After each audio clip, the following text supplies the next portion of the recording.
Hello Vijayan నేను వరం గారు. ఈరోజు మా హాస్టల్లో పెట్టిన బ్రేక్ఫాస్ట్ వచ్చేయండి. ఈరోజు అయితే కనుక ఉతప్పం అనమాట. అండ్ దాంతోపాటు మైసూర్ బజ్జీ అండ్ ఫ్రూట్ వచ్చేసేటప్పటికైతే కనుక బనానా పెట్టాడు ఈరోజు. ఊతప్పం టేస్ట్ అయితే ఎప్పుడు బాగానే ఉంటుంది. మైసూర్ బజ్జీ టేస్ట్ ఒక్కొక్కసారి ఆయిల్ లాగుతూ ఉంటుంది అనమాట. అండ్ దాంతోపాటు అయితే ఎగ్ పెట్టారు. అండ్ అలాగే దాంతోపాటు అయితే కనుక సాంబార్ అనమాట. లైక్ రోజు సాంబారు చట్నీ అలా 2 రకాలు ఉంటాయి. సాంబారే కామన్. అండ్ దాంతోపాటు అయితే పీనట్ చట్నీ పెట్టాడు అనమాట ఈరోజు.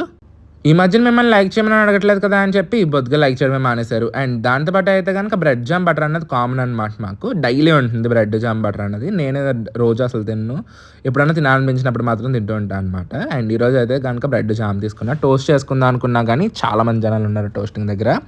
ఇంకా ఈ రోజు టేస్ట్ విషయంగా వచ్చేటప్పుడు అయితే కనుక ఊతప్పం టేస్ట్ అయితే చాలా బాగుంది. మైసూర్ బజ్జీ టేస్ట్ కూడా బాగానే ఉందన్నమాట. అండ్ డైలీ వ్లాగ్స్ చేస్తా అన్నాను కదా, రేపటి నుంచి పోస్ట్ చేయడానికి అయితే ట్రై చేస్తాను. ఫుడ్ బ్లాగ్స్కి ఎలా సపోర్ట్ చేస్తున్నారు, డైలీ బ్లాగ్స్ కూడా అలాగే సపోర్ట్ చేయండి. ఇంకా ఈ రోజుకి అయితే ఇంతేనండి. మరి నెక్స్ట్ మనం కలుద్దాం. అంతవరకు బాయ్. Subscribe for more. వెళ్ళే ముందు అయితే వీడియోకి లైక్ చేసేయండి.